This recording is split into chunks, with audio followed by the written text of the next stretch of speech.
Subscribe करें birds pretty tips को और साथ में बेल आइकन को प्रेस करें ताकि आपको हमारी वीडियो मिले सबसे पहले। अस्सलामुअलैकुम रहमतुल्लाहि व बरकातुहू। दोस्तों, बहुत सारे दोस्तों के कई महीनों से बहुत सारे सवालात एग्जीबिशन होगोरोमो वर्किंग के हवाले से और गुड क्वालिटी पेटल इम्प्रूवमेंट के हवाले से घूम रहे थे मार्केट में। मैंने काफ़ी जगहों पर देखा, तो मैं थोड़ा सा अपना एक्सपीरियंस शेयर करना चाहूँगा ताकि लोग उससे मुस्तफ़ीद हों। सबसे पहले जब आप किसी भी होगोरोमो को अपग्रेड वर्किंग में डालते हैं तो उसका जो पेटल होता है उसको तोड़ के उसके अंदर का जो तिनका होता है उसके गोल चौड़ेपन और मजबूती को देखते हैं। दूसरा, उसके जो पर होते हैं उसकी गोलाई चौड़ाई और उसकी मजबूती को देखते हैं कि उसके अंदर कोई सिल्की स्टाइल तो नहीं है।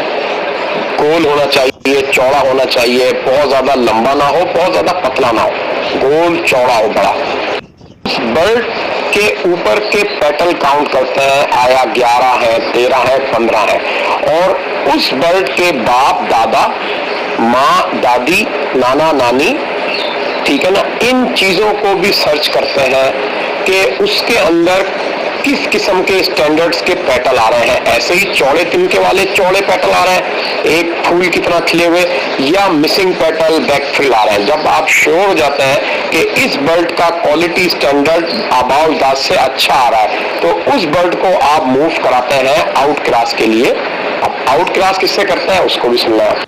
अब आपने एक बर्ड चूज कर लिया जो बेस्ट क्वालिटी का होगोरोमो है, आबाव दाद से बेस्ट जनरेशन में आया, फिर आपने उसके लिए मेल या फीमेल चूज करना है, या तो इंग्लिश बजरीगर का, या फिर अगर आप क्रस्ट यूज करते हैं तो इंग्लिश क्रस्ट। उस इंग्लिश क्रस्ट के अंदर उसका फीदर बफी हो, बड़े फीदर का बर्ड हो, और उसका जो राउंड क्रस्ट है उसका स्टैंडर्ड जो है आगे की तरफ से राउंड हो रहा हो। जितना झुकाव आगे की तरफ से राउंड होगा उतना अच्छा क्रस्ट वो घुमाएगा और थिकनेस ज्यादा हो।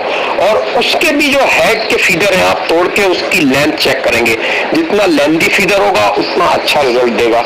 और उसका तिनका भी आप चेक करेंगे, चौड़ा तिनका हो। जब आप 6-7 क्रस्टों को अपने फार्म पर लेंगे और उसके तिनके निकाल के पर के देखेंगे तो आपको बड़ा चौड़ा पर हो, मोटा तिनका हो, तो वो आपको अच्छा हेड का क्रस्ट बनाने में कारआमद रहेगा। और बेशुमार पॉइंट्स हैं। फिर आपने उसकी लेंथ देखनी है, फीचर के अंदर जो नेकलेस होता है उसके स्पॉट गोल और चौड़े हो और उसकी लेंथ लंबी हो और अच्छी स्पॉटिंग का बर्ड हो, मतलब उसमें स्पॉट की तादाद ज्यादा हो, चौड़े स्पॉट हो। फीचर जिसको आप कहते हैं वो आपने नोट करना है और वो भी वेरी करना है कि कौन से बर्ड के अच्छे हैं। फिर उसकी पेडिग्री रिकॉर्ड भी चेक करना है कि इसके बाप दादा के कैरेक्टर कैसे रहे हैं। आया ये अच्छे डोमिनेंट कैरेक्टर का बर्ड है कि इसके बाप के भी पेटल, इसके बाप का भी क्रस्ट थिक था और पत्ता चौड़ा था और इसके जो स्पॉट था वो बड़ा था, दादा का भी अच्छा था। तब आप उसको उस आउट क्लास की लाइन में लेके जाएंगे तो आपको बेस्ट क्वालिटी के होगो ब्रेड मिलेंगे। अच्छा, होगोरोमो डोमिनेंट जीन है।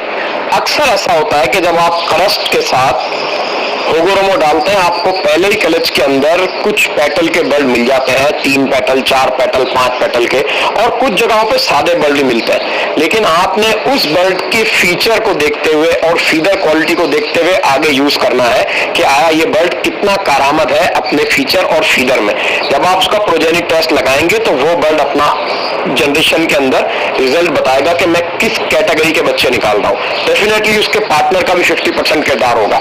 मैं होगो ब्रेड की बात कर रहा हूँ जो आप नॉर्मल बर्ड से या आप प्योर पेटल के बर्ड से लगाएंगे तो आपको उसमें से बेस्ट पेटल के 1-2 बर्ड मिलेंगे जो आपको फिर दोबारा आउट क्लास होगो ब्रेड बनाने के काम में आएंगे।